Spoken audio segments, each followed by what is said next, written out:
আপনারা কি জানেন মানব ইতিহাসের অন্যতম প্রাচীন একটি রোগ আজও বিশ্বের অন্যতম প্রধান সংক্রমণ মারণ ব্যাধি? এর নাম যক্ষ্মা বা টিবি।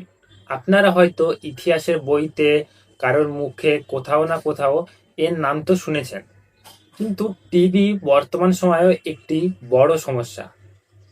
আজ আমরা বিস্তারিতভাবে জানব টিবি কি, এটি কিভাবে ছড়ায় এবং সবচেয়ে গুরুত্বপূর্ণ কিভাবে এটি নিরাময় করা যায়। চলুন শুরু করা যাক। প্রথমেই জেনে নেওয়া যাক টিবি কি এবং কিভাবে এই রোগ হয়। টিবি হলো মাইকোব্যাকটেরিয়াম টিউবারকুলোসিস নামক এক ব্যাকটেরিয়া দ্বারা সৃষ্টি বায়ুবাহিত সংক্রমণ রোগ। এর মানে হলো ফুসফুসে সক্রিয় টিবি আছে এমন কেউ যদি হাঁচি কাশি দেয় বা এমনকি কথা বলে, তবে বাতাসে ব্যাকটেরিয়া বাহিত ক্ষুদ্র ও অদৃশ্য কণা ছড়িয়ে পড়ে। আপনি যদি শ্বাস প্রশ্বাসের মাধ্যমে সেই বাতাস গ্রহণ করেন, তবে আপনিও সংক্রমিত হতে পারেন।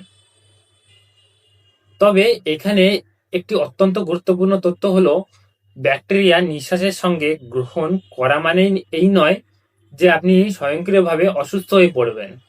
বাস্তবে টিবির দুটো পর্যায় রয়েছে। প্রথমটিকে বলা হয় ল্যাটেন্ট বা সুপ্ত টিবি। আপনার রোগ প্রতিরোধ ক্ষমতা বা ইমিউনিটি সিস্টেম বেশিরভাগ সময় এই ব্যাকটেরিয়াগুলোকে আটকে রাখে এবং ঘুম পাড়িয়ে দেয়। আপনার যদি সুপ্ত টিবি থাকে, তবে আপনার কোনো উপসর্গ থাকবে না, আপনি অসুস্থও বোধ করবেন না এবং আপনি এটি অন্য কাউকে ছড়াতেও পারবেন না।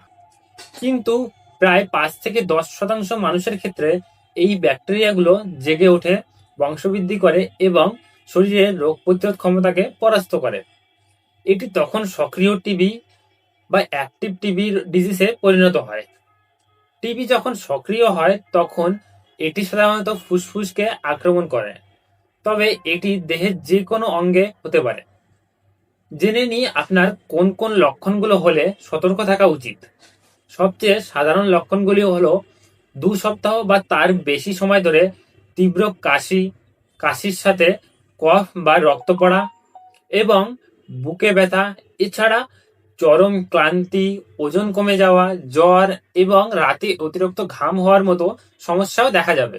আপনার বা আপনার পরিচিত যদি কারো এই লক্ষণগুলি থাকে, তবে আতঙ্কিত হবেন না, বরং অবিলম্বে একটা ডাক্তারের পরামর্শ নিন। ঘুমন্ত বা সুপ্ত টিবি নির্ধারণ করার জন্য সাধারণত টিউবারকুলিন টেস্ট বা রক্ত পরীক্ষা করা হয়। আর সক্রিয় টিবি নির্ধারণ করার জন্য ডাক্তাররা আপনার ফুসফুসের এক্স রে দেখবেন এবং আপনার থুতু বা কফ পরীক্ষা করবেন, যেটি সাধারণত উচ্চ প্রযুক্তির র্যাপিড মলিকুলার টেস্ট ব্যবহার করে করা হয়। এই পদ্ধতিতে মাইকোব্যাকটেরিয়াম টিউবারকুলোসিস নামক টিবির ব্যাকটেরিয়াকে শনাক্ত করা হয়। তাহলে আমরা কিভাবে এটিকে প্রতিরোধ করতে পারি? আসলে প্রতিরোধই হলো এর মূল চাবিকাঠি। আমাদের ঘরবাড়ি এবং কর্মস্থলে ভালো বায়ু চলাচলের ব্যবস্থা থাকলে তা ব্যাকটেরিয়াগুলোকে দূর করতে সাহায্য করে। এছাড়া টিবি সংক্রমণকারী রোগীর থেকে আমাদের দূরে থাকতে হবে। এছাড়া বিসিজি নামে একটি ভ্যাকসিন বা টিকা রয়েছে, যা সাধারণত আমাদের দেশে শিশুদের দেওয়া হয় টিবি থেকে প্রতিরোধ করার জন্য। যদি আপনার সুপ্ত টিবি থাকে, তবে ডাক্তাররা আপনাকে প্রতিরক্ষামূলক ওষুধ দিতে পারে যাতে এটি আর কখনো জেগে না ওঠে। কিন্তু যদি আপনার আগে থেকে সক্রিয় টিবি থাকে, তাহলে এই পুরো ভিডিও সেরা খবরটি হলো যক্ষ্মা বা টিবি সম্পূর্ণ নিরাময়যোগ্য। এটি নিরাময়ের জন্য রোগীদের বিশেষ অ্যান্টিবায়োটিকের একটি সংমিশ্রণ গ্রহণ করতে দেওয়া হয়।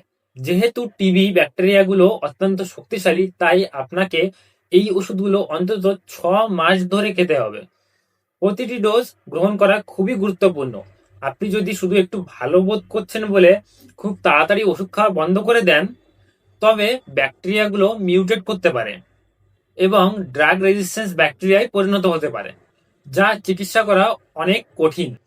সব কথার শেষ কথা হলো, টিবি একটি প্রাচীন এবং বায়ুবাহিত রোগ হলেও এটি সম্পূর্ণ প্রতিরোধযোগ্য এবং নিরাময়যোগ্য। আপনার যদি একটানা কাশি থাকে, তবে এখনই অবশ্যই চিকিৎসকের কাছে যান এবং পরামর্শ নিন। চলুন আমরা এই ভিডিওটি সবার সাথে শেয়ার করি ও অনেকে টিবি সম্পর্কে ভুল ধারণা ভাঙি এবং টিবি নির্মূল করতে সাহায্য করি। যদি আপনার এই ভিডিওটি ভালো লাগে তবে একটা লাইক করুন। এরকম আরো ভিডিও দেখার জন্য সাবস্ক্রাইব করুন। সুস্থ থাকুন, ভালো থাকুন।